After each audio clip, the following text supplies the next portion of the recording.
In this video, we're gonna talk about 5 fragrances I'm gonna need to repurchase in 2025. Okay, guys, so we're at the end of the year. Now, all of us fragrance collectors, and if you haven't gone through this, you will go through it at some point when you get a great fragrance and eventually it gets to its last days and you run out, like the case in this one. So these are 5 of the fragrances in my collection. I was just going through it and we're gonna talk about 5 of the ones that I'm gonna need to repurchase going into 2025, all right? All of these are tried and tested, have pulled mad compliments, and you guys are gonna love them. And we're gonna get right into it. So the first fragrance we're gonna talk about is a timeless classic, an all-time classic, an all-time great, all-time favorite in many people's collections. It's from the brand of Acqua di Gio, and this one here is called Acqua di Gio Profumo. So Profumo, the first and foremost thing is it has been discontinued, so I won't necessarily be getting Profumo. I'll probably be getting the Profumo for Parfum because that's the newest release to the collection. But nonetheless, you do need that Profumo DNA in your collection. I think every man's man is gonna need that.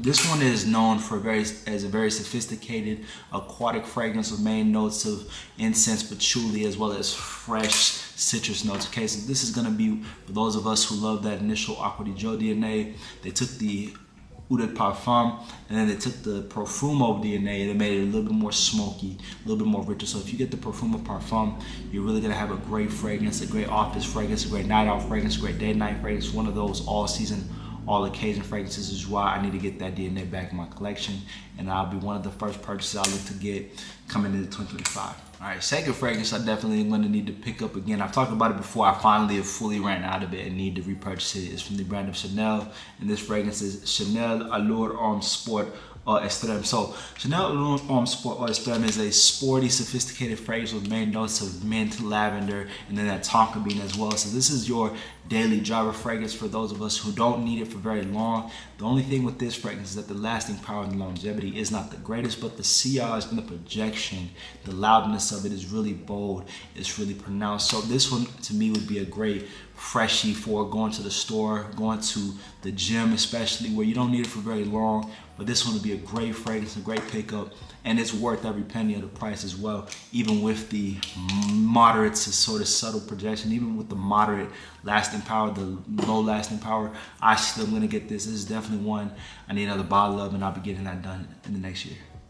Okay, now this next fragrance, we're gonna talk about some niche fragrances, and definitely niche fragrances are gonna kind of be more of the focus. You know, when you become a fragrance collector and you start to get your hands on most of the designers that exist on the market, your nose typically starts to, I don't wanna say nose blind, but you kind of become accustomed to most of the top designers, top cheapies. So then a lot of fragrance collectors start to become a little bit niche, snobbish, you know, and I think it's one of those things I like being able to be along for the journey with you guys where I'm starting from scratch and building it back up. But definitely one of the niche fragrances I'm gonna be getting into the collection for 2025. I'm gonna be repurchasing this one is Bond No. 9 Lafayette Street. So first off, you can tell first the cap is gone, right? So this one is fully out, fully decanted, completely empty. So this is just for show really and decoration in the collection. But definitely Bond No. 9 Lafayette Street is a nice luxurious fragrance that blends citrusy notes, amber notes, as well as some vanilla. And so it makes it a really nice floral, sweet, inviting fragrance. This is definitely one of the top most complimented fragrances in my collection. I hate spraying it because, I mean, to get the big bottle, you're coming off at least $350. But then again, for a niche fragrance and for one of the top fragrances of all time, it's all worth it.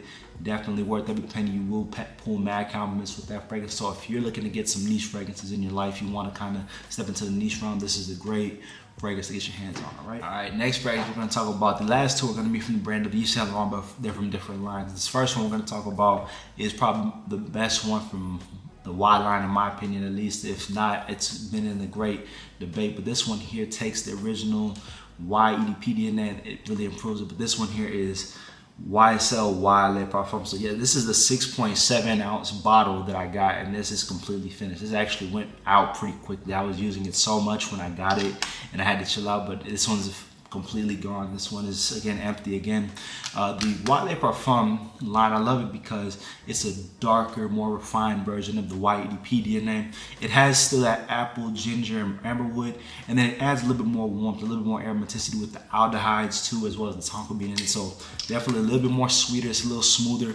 The YEDP I talk about all the time is a great fragrance DNA and one of the top complimented fragrance DNAs, but for me, and I think for some people, it's a little bit too tart. And honestly, truth be told, I love wearing this one so much. I probably will get another big bottle of it. If not, get the 6.7 ounce bottle, because I know I wear it, I smell it, and when I smell it, when people smell it on me, they always compliment it. So this one is worth every penny. This one definitely is worth the purchase. But again, if you want to get the smaller bottle and test it out, definitely do so. But this is one definitely you guys should still get in your collection going forward. All right, last fragrance we have on deck for the list. So I bought the previous flanker, this one this year, a couple weeks ago, but I need to get this one as well. This one is also YSL fragrance. This one's from YSL L'Homme. This one is YSL L'Homme EDP. So that orange juice literally got about 1 or 2 uses out of it, and then this one's gonna be completely gone.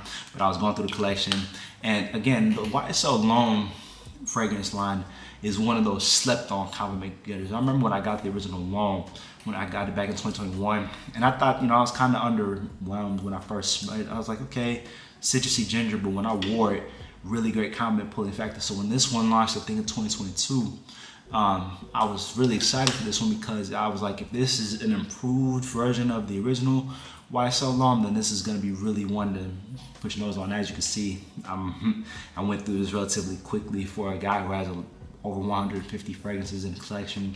This one went out pretty quickly, but this one is going to have a modern, classic take on the YSL L'Homme DNA. It's going to have that vetiver, it's going to have some cedar, it's going to have a little bit more citrus and amber wood in it, so it gives it a little bit more warmth and a little bit more style. But definitely this is one I'm going to have to add to the collection in 2025 and next year. All right, so let's recap. So we got to get the instant classic, the timeless Acqua di Gio Profumo DNA. We're probably gonna get Profumo Parfum as our new perfume DNA. Definitely gotta get the nice and invigorating Chanel Allure Homme Sport Eau Extreme. You definitely gotta add the classic Bond No. 9 Lafayette Street. Definitely gotta get another bottle of YSL L'Homme Le Parfum for sure. And then lastly, we need to get our hands on another bottle of YSL L'Homme EDP as well. All right, there you go, guys. Those are 5 fragrances I'm looking to add to the collection. What are fragrances that y'all ran out of this year and y'all are looking to get your hands on in 2025? What are fragrances I haven't mentioned on the channel yet? For those of you guys who've been here for a little while, let me know that in the comments down below. If you're just joining us, if you're just finding us, I appreciate you for stopping by. Thank you for coming. And again, welcome. Hit the subscribe button, hit the bell notification so you can get notified when all the fragrance knowledge and content drops. And you guys, again, this has been a great year. As we round out 2024, I really took the content creating journey seriously, and we've grown the family. And I appreciate all you guys who supported, who've come by, who've shown support, who've commented, liked the video, subscribed. And this is just the beginning. We're just getting started, and we'll have many more fragrances and much more content to drop for you guys going forward in the next year and the years to come. But that'll do it for today. Again, we'll catch y'all on the next one. Happy New Year's. Stay safe. Much love.